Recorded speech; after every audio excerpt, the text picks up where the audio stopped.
โอ้แซ่บกินข้าวปลาแซ่บกันนี่เอง แซ่บบ่มึงเบาบ่แซ่บเลยนี่จะพาไปซัดปลาเนาะกินข้าวปลาวันนี้เป็นยังไงไปเบิ่งนำกันเลย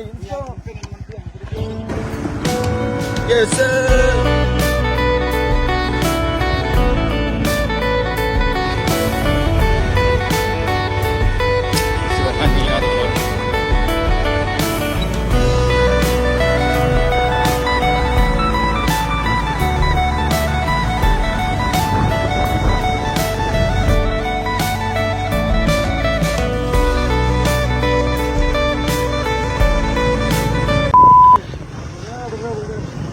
ประมาณนี้เนาะในวันเนาะเอา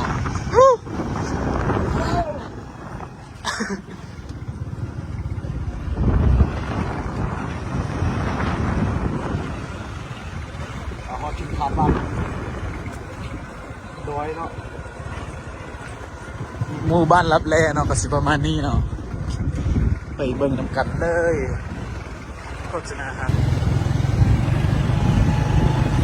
กำลังจะมาฮอตบอลจุดปลาแล้วเนาะทุกคนบรรยากาศโคตรดีเลยชิวๆวิวแบบธรรมชาติเนาะทุกคนแบบบ้านๆบ้านเฮากับสามบ้านเฮาอย่างนั้นเป็นโดนเป็นยังไงความรู้สึกสู้สองคนเนี่ยมาฮอตนี่เป็นยังไงบนนามาเลยลองอธิบายเบิ้งเป็นยังไงว่าสภาพตอนนี้เบิ้งเดี๋ยวนี้เทเบิลบ่ได้เท่าทำฟังด้วยเสียงนั่นตอนนี้ทันว่ามันแดดนี่เบิ่งว่ามันจิมันใจทำใน100%บ่ร้อยบ่ได้ก็มีแต่เก็บปลากูดโอ้เนาะบ่ได้แค่ก็มีจะได้ทุหาเจ้าเลยรักเจ้าป่าน้องเจ้าเป็นทางนี้ไหม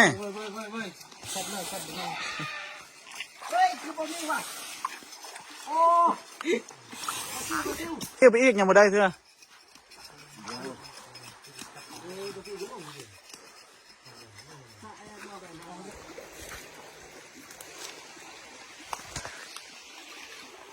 ว้าวมองแม่จับยังบ่ได้เลย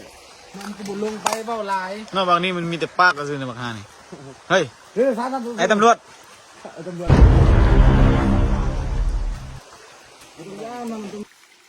เบิ่งได้อยู่ป่าเอ้ย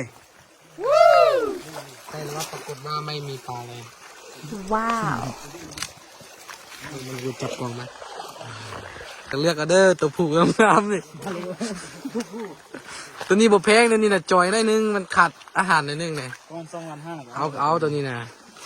บ่แพงนะตัวนี้นี่ขายแพงโอ้ตัวนี้น่ะตุยพีดีงามเลยโอ้ขายเลยตัวนี้นี่ไฮล่าตัวนี้นะตัวนี้จะขายอยู่แต่ว่ามันพอลูกอ่อนแล้วมันมีลูกตัวนึงแล้ว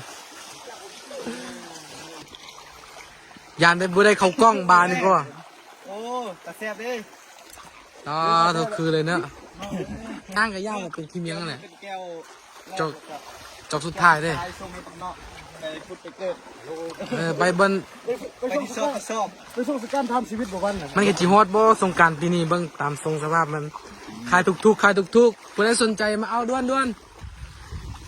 อันนั้นก็ขี้คือสุดหูว่าเขาจับกล้องแล้วก็ขี้คือมันแบบมันเป็นแรปเปอร์นี่พวกนี้นะนี่อยู่กับแก๊งพวกกูเป็นโคตรเท่กูดูดกันซาแต่บ่ได้ดมเคพวกกูแลบโอเดโอไนพวกกูดูสมูทวีจนตาพวกกูไล่อยู่กับแก๊งพวกกูเป็นโคตรเท่กูดูดกันซาแต่บ่ได้ดมเคพวกเอามื้อนี้ก็มาฮอตน้ำตกตาดแล้วเนาะว้าวเดี๋ยวจะพาไปเบิ่งน้ำตกตาดโอ้นี่มัน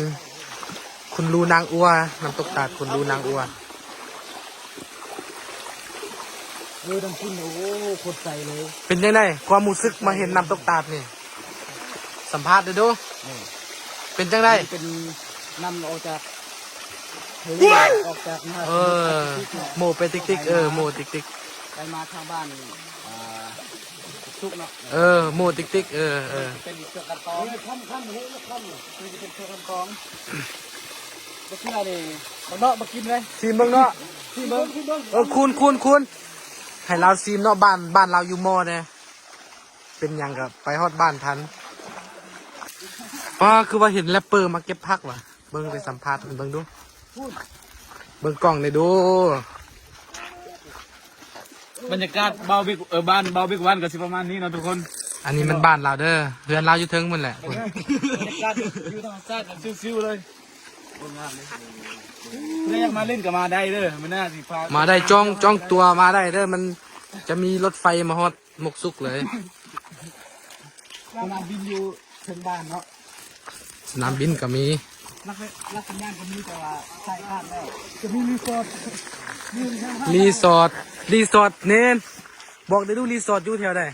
รีสอร์ทอยู่ใต้พนบอลที่สถานที่จอดรถ อยู่ใต้คนเดียวฮอตรีสอร์ทเดี๋ยวจะถ่ายเบิ่ง แล้วเนาะ เดี๋ยวฮอตรีสอร์ทจะถ่ายเบิ่งเด้อ เดี๋ยวฮอตรีสอร์ทกัน อ๋อคอคือว่าแดงว่ะคอคือว่าแดงว่ะเกือบทันเน่ปีนี้ก็แม่นปีที่เขาเลือกเอามันเป็นในบ้านนะเนาะเพราะว่าตำแหน่งทับจากอ้ายเนาะต่อจากอ้ายมาในบ้านก็นี่ก็กองรอนบ้านอันนี้กับเขากล้องอยากเขาแท้อยากเขาว่าย่างกายกล้องกูตลอดบ้านเต้ทงกัน คน อ๋ ละ อ ด้วย ถูกทงกันแม่นเลยกูว่า พวกเราอู้เลยเลย อันนี้หัวหน้าสนุ่ม วัน มันน่าสนุม วันดูนะสมุนเลยอันนี้ อันนี้หัวหน้าบรรณาคดี มันน่าก็ดี เฮ้ยเฮ็ดเสียงแบะดู มาสร้างแม่สร้าง เสียงงัวดู เสียงมาดูมา เสียงมาดู เรียกแม่เป็นคือเนี่ย เฮ้ยเสียงพี่ของก้อยดูเสียงพี่ของก้อยดู นอนแน่คืนเนี่ย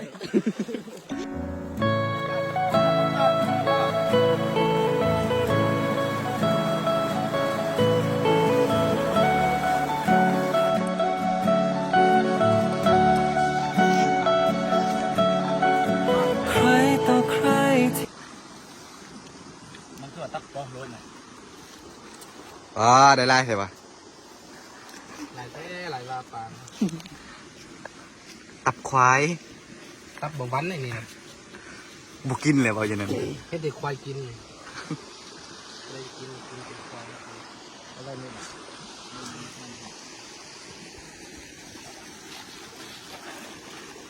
มันมีทางก็จะนี่มือทางนี้แม่เสียมือทางนี้เห็นกัน มาเด้อกินข้าว มันด้วย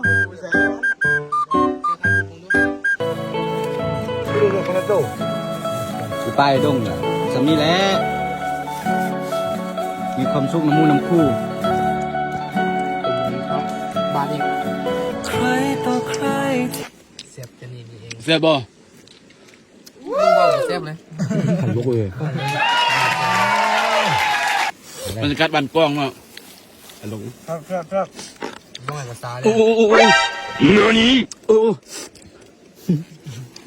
นี่บักน้อยคือ แม่นเลย ขนาดเราตะมวยต่อตบไปแหละ น้องเราเมียน้องเรา กับ เมีย น้องปงแล้ว กันโอ้ยหลังก่อนไอ้มันรักแม่เด้อรักแม่มันทุก กสิประมาณนี้เนาะเส้นทางก็ยังเป็นอยู่ go